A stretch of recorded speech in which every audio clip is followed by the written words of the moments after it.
Good evening. Welcome to Eretz Israel. I'm R Avraham Shira. It's been quieter today. About 50 miles to the east is Aza. And like most of the people out here, we were woken up Shabbat morning, Simchat Torah to booms and shaking walls and all kinds of uh, alarms that you prefer not to experience. And it's been pretty busy. Planes, helicopters going all the time. Today it's starting to get quieter, which is interesting because we don't hear that the war is being reduced, shall we say, but perhaps it's going inside. And thinking about it, raised as an American, we always had this illusion of protection because we were surrounded by oceans on both sides and, pleasant neighbors like Canadians and Mexicans. And there was never really this existential threat of war, the fear of someone coming over the fence, driving their Jeep or a simple, stupid 50cc motorcycle carrying an automatic weapon. We didn't have those kinds of fantasies or fears. But living in this country for 32 years, I think you start to change. You start to understand the difference between the blessings that come with an American life and the blessings that come with an Israeli life. And every place on this planet has something special. And every culture on this planet has something unique. And we came here because, of course, the Torah. However, there's a famous statement of the rabbis that can teach us a little bit more about war, what it is to live with war, what it is to have it just outside there a little bit down the road as the crow flies. And the rabbis say that Shlosha asurim lelechet lemilchama, 3 people are forbidden to go to war. Hanoteh kerem, the one who plants a vineyard. Hanoseh isha, the one who marries a woman. And bonei bayit, misha bana, a new house. That those 3 things represent, of course, the life cycle of man. The kerem, the vineyard, represents making a living, producing something in the earth that other people want and that you're going to enjoy. That's the grapes, Grapes go a long way when you can make good wine. Make a lot of friends, too. And a woman, of course, marrying a woman is the whole cosmic cycle of the union of the male and the female, the right and the left, the wise and the understanding, the giver and the receiver, the heaven and the earth. All that paradigm is just wrapped right into the idea of marrying a woman. And building a house, of course, is, making a place for that to happen. And any person who does those 3 things is not allowed to go to war. The youngest, the strongest, the most powerful warrior in town, he stays home that first year. He can't go. It's considered a sin for him to go. Now you could say, well, what about David and Goliath? Goliath, first of all, was a single man at the time, I believe. But we're talking about, there's different types of wars, of course. There's wars for saving the country. There's wars for going out and acquiring new land. There's wars to push away the enemies. But what we see in this is a very interesting idea. That if a person, if his heart is not in the war, he shouldn't go fight. And if you marry someone and you build something new or you plan something new, the rabbis say, well, someone else might come along and take your wife if you don't marry her and be with her the first year. And someone else will take your land or take your vineyard or take the produce of your production. And that, the rabbis say, is forbidden. Why? Because the rabbis see things differently than we do. They see things through the eyes of divine providence. And therefore, if it is your providence to marry this woman and raise these grapes and build this house, then God wants you to have them. Then man, who is man to step in and say, go risk your life in a war?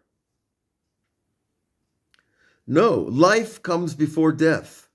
In Judaism, if there's a wedding party coming down the street on the way to the wedding hall, and everybody's singing and dancing, playing music, having a good time, escorting the bride and the groom to the chuppah, and they come to an intersection in the highway, and in the other direction there's a dirge, there's a beer, as they call it, and it's not a Budweiser, right? And there's a death march to the graveyard to bury somebody. And they both hit the intersection at the same time. Who goes first? Ask yourself the question, what does your intuition teach you? Who goes first? With respect for the dead. Or the husband and the new groom and bride. It's a good test of your intuitive knowledge, that question. But based on what we said, what do you think?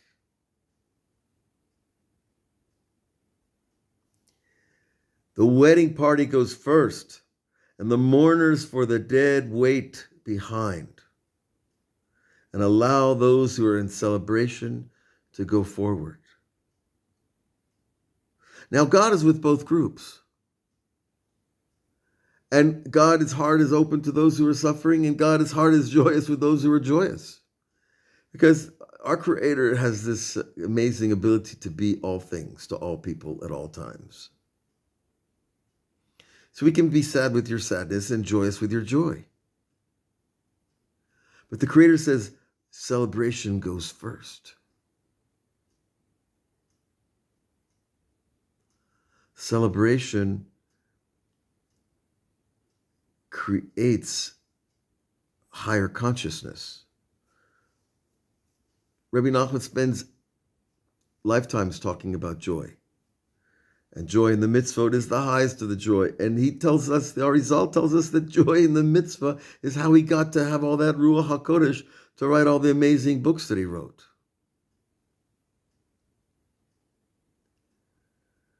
Celebration precedes mourning. Okay. Where is this leading us? Well, we have a country in mourning right now. Really, it's a country in shock. It's a prolonged shock. I was telling a friend, it's like I'm trying to be sane in a surreal movie. You ever watch those old movies from the 30s, you know? Like really quite surreal plots with ideas and music and dialogue to match. And you can't really grab them at a practical, rational level. The only way you can enter the surreal is to allow your not surreal part to go to sleep. Your rational thinking mind needs to be put to sleep so that you can enjoy that reality, or at least be with that reality. You look at a Dali painting, or some of these other postmodern artists.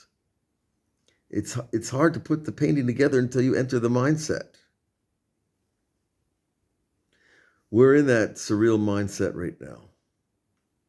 We've got a nation attacked by subhumans. We've got all the horrible things that you've heard, and there's probably more than you've heard, and more than you will ever want to see. The most morbid person could not derive much more than disgust from what has been put up online by these terrorists, and they're going to put up more. God forbid we should even see those videos. But a lot of people are, and it's enraging them, and the rage is spreading all over the world. And maybe that's what some people want, and maybe that's what some people don't want. I'm not too interested in the politics of it right now. The big picture is that this is the war. This is the war that we have been promised by the prophets.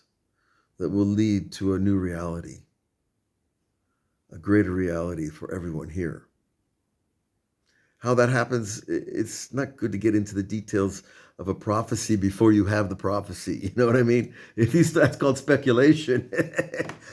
Speculation is not going to get you too far in the prophets club, But we see what we see, and we sense what we sense, and we've read what we've read year after year.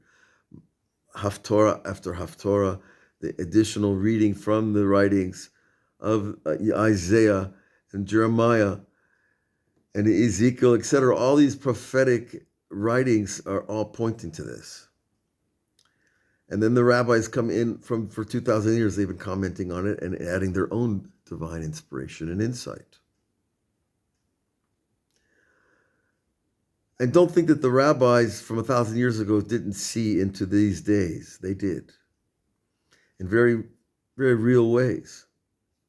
The great medieval scribe Rashi, who lived about 1200, he said there would be a place called Efrat that had big houses. Now, Efrat's about 5 miles from here, and it's a place of big houses. Now, how did he know that? Was he had divine inspiration for your everyday real estate salesman? Rashi also talks about a word machine. Now, that was 600-700 years before electricity. He foresaw the computer. He writes it in his commentary, like offhand, 3-4 words. The rabbis saw things because they're attached to the tradition. When you're attached to the tradition, you should expect to have more intuitive insight. We don't want to give it fancy names like prophetic experience, but intuitive insight will take you to truth, and truth is truth wherever you find it. Okay, so this time that we're in has been foreseen and reviewed and recalled and redone over and over. And not just by Jews, by the way. Christian scholars have been speaking about the Armageddon War for centuries, and they also have predicted that the real Gog Magog there is a place called Gog in Russia, or Magog, and they want to say that Gog is the leader of Magog. Ma meaning mem. And it used to be in the old days, when you build a city, what do? You name it after yourself. Who wouldn't, right? They even have there's a Trump village up in the north, I think. Okay. I'm sorry to laugh too much, but it's good to laugh when you're seeing all the things that we're seeing and shouldn't be seeing, or at least when I say shouldn't be, because we want to keep our hearts pure and belief in God. And when you see evil human beings doing evil things, it makes you start to question God, which is really not intuitively accurate, because why? God created a being that could be very good or very bad in order to create free choice. So why question him? Question man. Question the Quran. Question the people that claim they believe in God and do his will. And go out and do things like we've seen. But what we want to learn from these 3 types of people that don't go out to war is because they're building life. They're building celebration. And the Torah says that's more important than war. There will be other warriors to come along and shoot those arrows and take those bullets. But if you're in the middle of your joy, keep your joy. Do not let the war take you down. You planted your vineyard, you built your house, you married your wife. Enjoy. There will be time for other wars, apparently. But there's another category. There's the one who is afraid.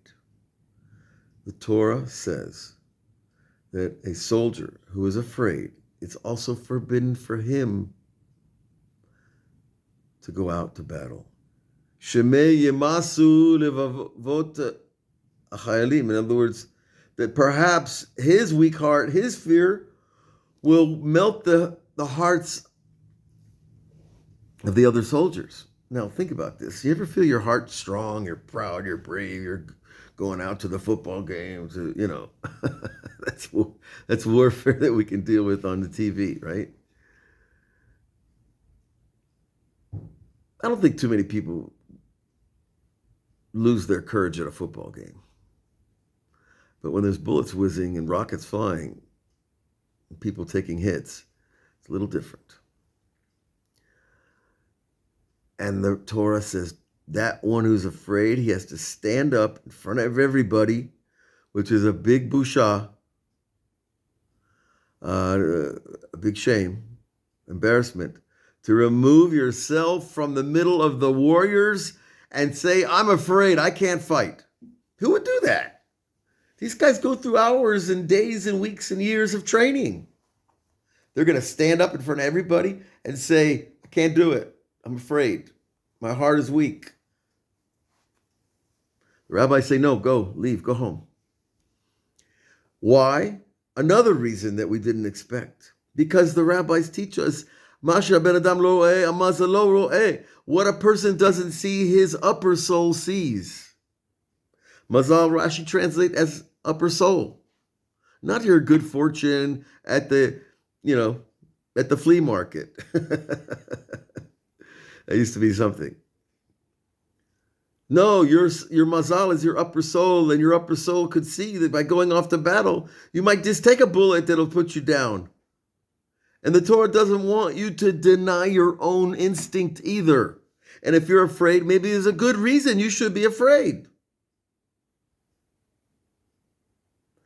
And being afraid is not the end of the world either, even if you are a warrior. You swallow your ego, you go home and you wait for the next time when you don't have fear. But look at the glory of this thing, the bravery to admit before all the other warriors that you're afraid and you're not going to fight. Everybody understands. You go home for a wife, you go home for you build something and you planted vineyard. I mean, I hope the grapes are going to be ready before the war is over. But the idea is that wars take time and grapes grow fast, I guess. But do you hear the courage it takes? It's a level of courage to go out and fight, but maybe it's even a bigger level of courage to admit that you're afraid and you don't want to go fight. Because the courage of taking a bullet or an arrow or whatever they're throwing that day is one level. You're facing your humanity. You're facing your the potential of dying. But to be embarrassed in front of all the other soldiers and say, I can't fight. Psh, who can do that? But the Torah doesn't care about our ego. The Torah cares about our truth, because our truth is being channeled from a high place in the soul. And that's where the honor comes from as well. And that's why we have to honor our souls. Barchi nafshi, that the soul God gave me. I need to honor that soul and treat it with respect. Now, that's exactly from what's happening in Gaza right now. And what's happening in ISIS, and it's happening in Boko Haram, and it's happening all over the place. And it's all for one reason, because they don't have respect for God, true respect. They don't have respect for man. Now, any good Muslim will tell you, well, I respect God more than you. But if you truly respect God, how can you disrespect his creation? If you truly embrace the principles of your religion, how can you look at yourself in the morning after some of these events? But that presents us the next level of the profound, I'm too tired to get a new word here, the profound hypocrisy of calling yourself religious and going out and raping and pillaging and plundering and murdering and butchering. So, Baruch Hashem, blessed is God, Shelo Asani Goy, that he did not make me one of the nations of these types of nations, that he did not make me one of these barbarians. And the Jews have been all over this world, and they've attached to every culture. And there have been many Jews attached to the Arab culture, but we never went there, and we never will, because we have true respect for God, and we have respect for ourselves. And when you have those two, you're going to have respect for other life. So this is a blessing of life. This is a blessing of courage, and the greatest courage is to face our own shame, to face our own fears. And this war is certainly putting fear right in our living room in a big way. And my blessing to all of us is that we can look at the fear and still stay attached to the one who deserves our honor, deserves our respect and our worship. Stay attached to that point, and that fear, what's the fear? I'm going to leave my body one day. Okay, maybe it's earlier, maybe it's later. I'd like to stay around a little longer. Got some work to do here. But we don't know the divine map of every soul. But we do know where it's going. If we keep the right words, the right laws, the right practices, we're going to end up in a very glorious place that'll make this world look like a place you would never even visit unless your spaceship, ran out of gas. So God bless you all. Be strong. Chazak ve'amatz libecha, as God said to Yeshua ben Nun, the great prophet who took over the job of Moses. Be strong. Be courageous of heart. Because we're going to get through this, and it's going to get better and better and better than it ever was before. As individuals, as a nation, as communities, as Jews, as servants of God. We'll see you again.